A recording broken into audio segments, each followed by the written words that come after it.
Shadows swirl just out of grasp, as a figure cuts through the natural maze nurtured by those lurking deep in the heart. Each wisp shelters her from the echoing calls playing over the clanging of armour cutting through the known paths behind our short offender.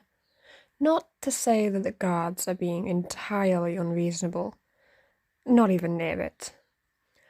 No, she definitely stole from the jeweller and the baker, and pickpocketed those in the market, the grocer, a few others as well.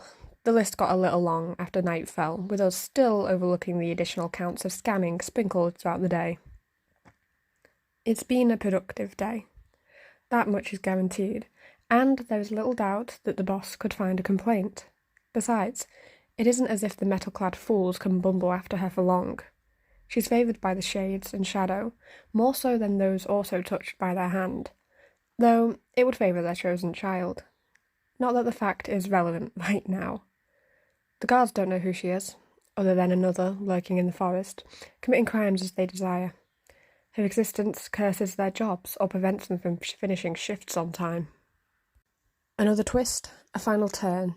The trees open out to a river, cutting through the night where a worn path of stepping stones cut evenly through the raging flow.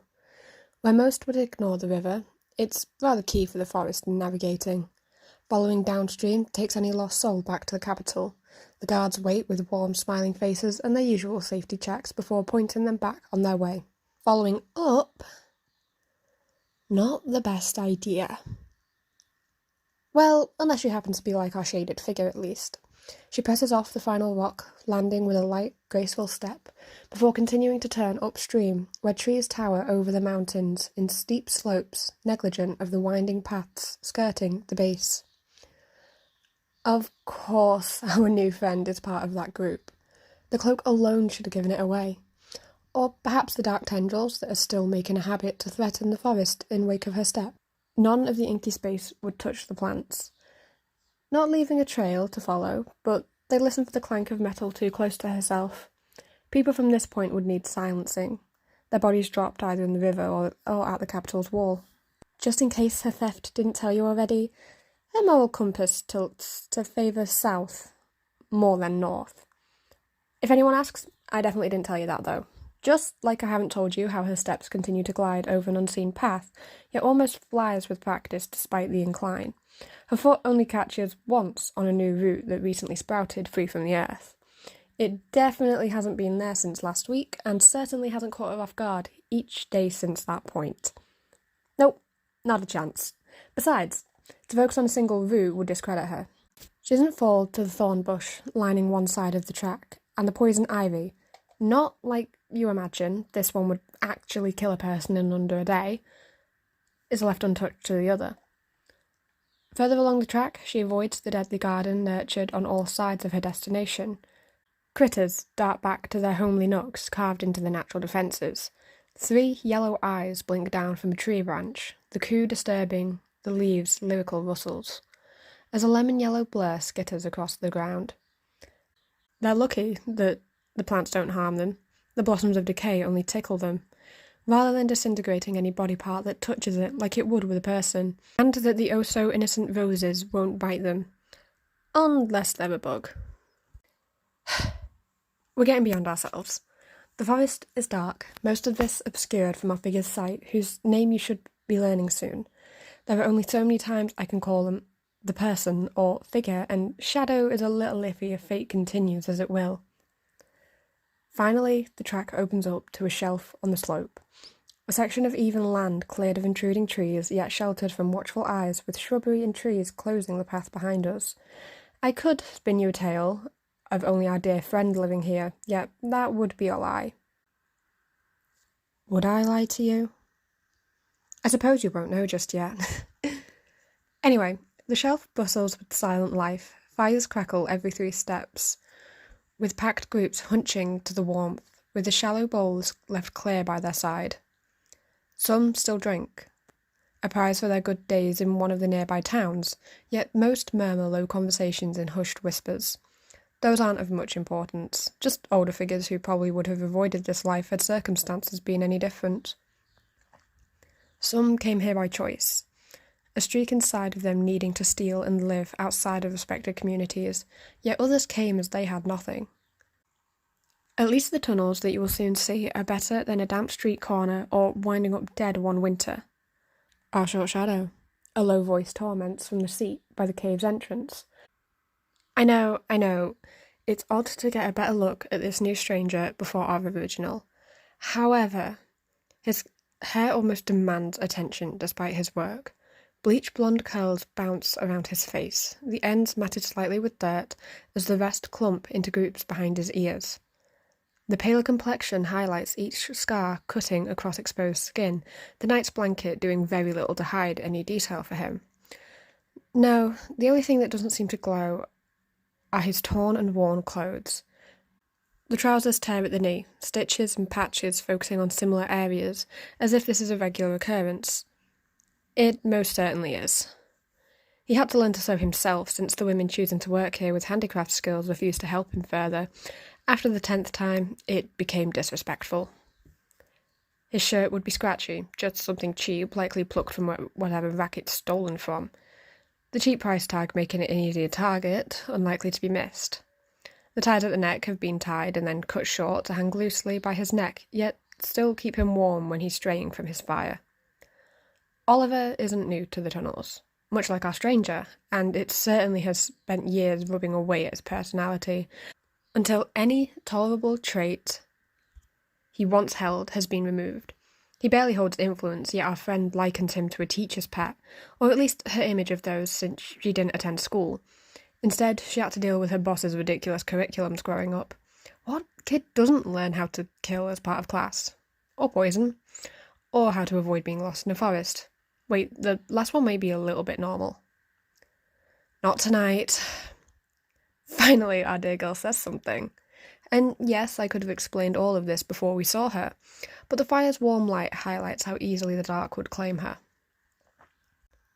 Nyx has always been one with the shadows of the world, the markings on her arm casting constellations as their first claim of the girl when she had been born.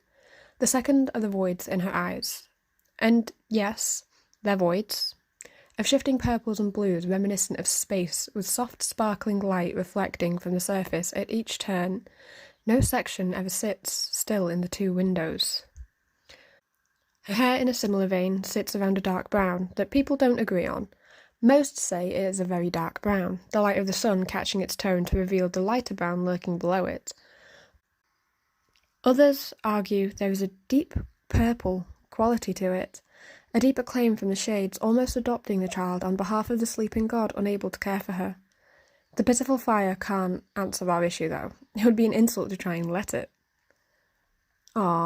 Baby tired? Anyone with eyes can see the rolling shadows pulling free from their home on the ground, unnatural waves sizzling in a subtle warning. Yes, Oliver has eyes, electric blue ones capable of capturing anyone's glance in a hypnotic gaze, yet he never has been the sharpest crayon in the box. You would be too if you actually worked a day in your life, rather than flirting with anyone who has a pulse. The low warning goes ignored. I mean, when does anyone listen to a calmer word refusing to rise to later issues? Oliver lacks the skill, like so many others. Really, his pretty face is only good for prying for information from people with honey-covered words of praise. People like feeling wanted, and he's normally good at that. Jealous? His smile twists across his face at the implications, completely neglecting who he is addressing. The shaded spike is warning enough. I'd sooner embrace death, thanks. The crystal blade cuts through the earth, tufts of grass splitting to make room for the crystallized darkness. Always a little more responsive to our current lead. Low laughter is enough as she continues past the flea yapping at the cave entrance. Finally heading lower down to the system she calls home. And what a system it is. The mountain once housed intricate mines, burrowing to the land's core with a merciless curiosity, only smothered when they ran dry. Networks remain. Yes, the support needs a little upkeep. Some of them still creak in unsettling tones through the dark of the night, but it welcomes outcasts further below where the shadows naturally rule, and eyes can't linger. One entrance is that which we saw. The others were similar defences scattered around the mountain's higher points, with the most lower ones cut off and caved in. The beams support lanterns glowing dull. Warm tones across each wall where the earth movers carved out smaller nooks or storage rooms. These alcoves eventually grow into new tunnels and rooms housing the many residents calling the forest home.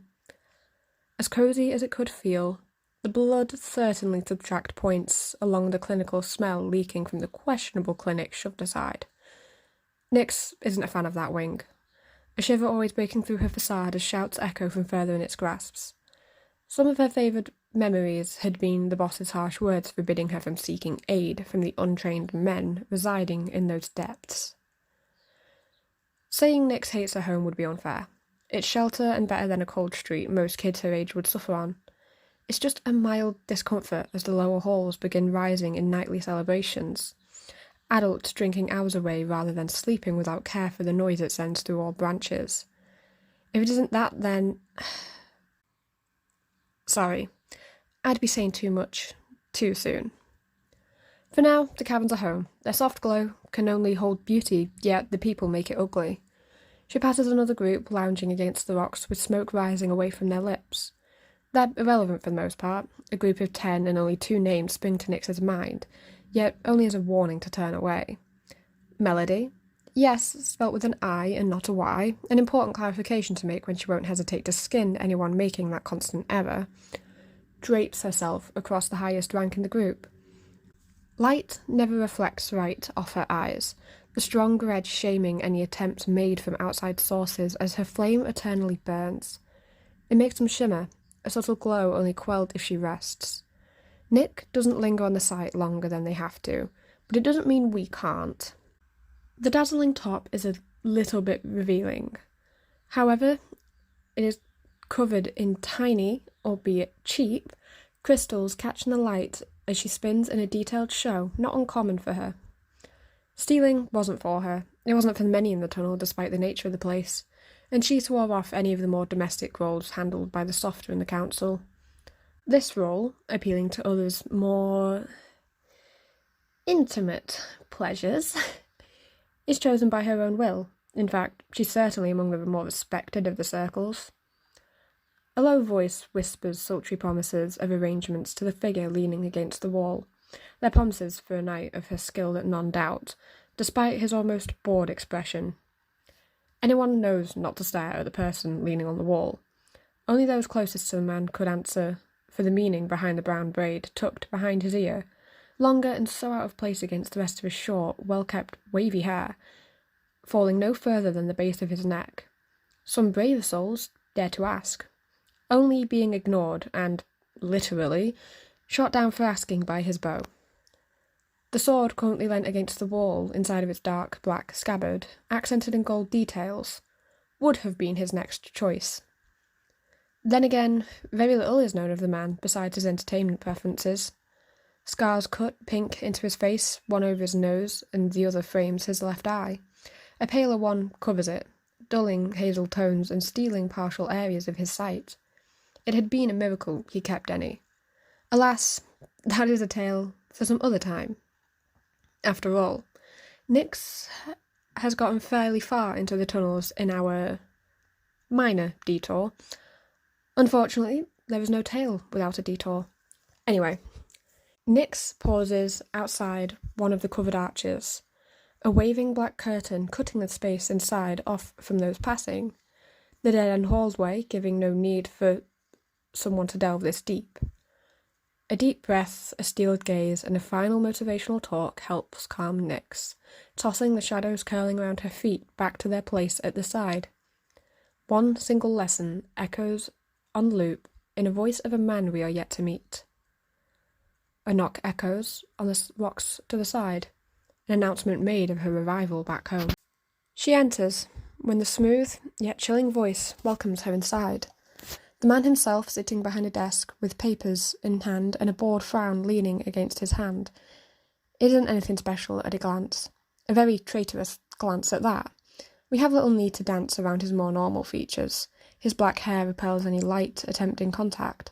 Not a shine or a discoloration in sight, as his eyes seem engulfed by his regular pupil. The sclera itself is dipped in shadows fizzing around his form, his eyes instead a pool of snow acting as his iris. They're ruthless, unforgiving as they slice through those before him, as no detail impedes his sight, as we would expect. Square glasses sit on his face, framing these chilling details with a surface willing to further obscure his face. Behind the desk, he wears a fitted shirt, trousers perfectly tailored by a shadow Nix would be able to name. Anyone could name his counsel oddly close to him. His jacket flutters off at the end, fabric fading into darkness itself by a show of his skill. Some days see it finish at his knees, others it sits above or turns to a cloak of his own will, the golden details sewing stars and other symbols shifting with it. All right, I skipped over his hair the first mention, yet now it is deserving of a little more time. He takes care of it, after all, he's proud of it. Locks as dark as the deepest night sky fall to his shoulder blades without a wave or a curl. Instead, he tends to tie it up into a partial bun or let it fall loose by his face, tonight gravitating towards the first option. Two smaller plaits falling by the side of his glasses hide deeper meanings I won't reveal just yet. That isn't to say it looks messy. No, nowhere even close. It's refined to a point of respect, a memorable trait drawing attention to him from a crowd. No, the only thing about him that assumed to be trouble is the tiny hoop in his nostril piercing, hardly big enough to garner many glares. Besides, it sinks into place alongside the gold that ties the end of his plaits and frames it across his glasses. Whilst most would mark the piercing as trouble, they'd complement how tasteful it is with the rest of his appearance. Well, they would if they liked to see the next sunrise. Nix, I take it you have the results today? Yes, sir, it's been a productive day. Nick empties the contents of her bag, all of the stolen loot lined up around the empty space on her desk. Nobody comments on the higher tone to her voice, or the way it shifts whenever she's talking to him in specific. And no, this is by no means a universal practice. The emptying of stolen goods, that is. Teams are trained on the upper halls to evaluate goods and their value, to judge if someone's earned their share or not. But Nix is an exception. Each night she will return and present the day's work to Arden herself, and stand awaiting judgment. Don't be mistaken, he is by no means a good man, despite those he loves voting otherwise. Those he loves are those on his council, his group of partners only known to the higher circles of the underground, those being Nix and a few handful of others. He is darkness through and through, corrupted and cold with no light warming his heart for those seen as below him. That confusion must not be made for him. Nix is his pet project. It is the only reason he ever took her in as a child. Nothing to do with kindness or other sentimental nonsense. Impressive. His voice compliments, cutting off Nix's racing thoughts as her heart rises in her chest despite no outward changes. She still stands to attention, feet pressed together and hands behind her back, hidden behind the hood. Thank you, sir. He picks at the necklace stolen straight from a rich woman's neck, gold and ruby bleeding together in a tasteful design of roses hanging off the chain. You can eat tonight. Your room. Then the meeting is done. A woman's shadow at the side of the room, cleaning a bloodied dagger, is of no importance this time. Yet her eyebrow raises to the generosity spilt so freely today. The wrapped package sits on the desk, taken by Nix as gestures follow, before a swift bow sees her out. Just like every night with the boss.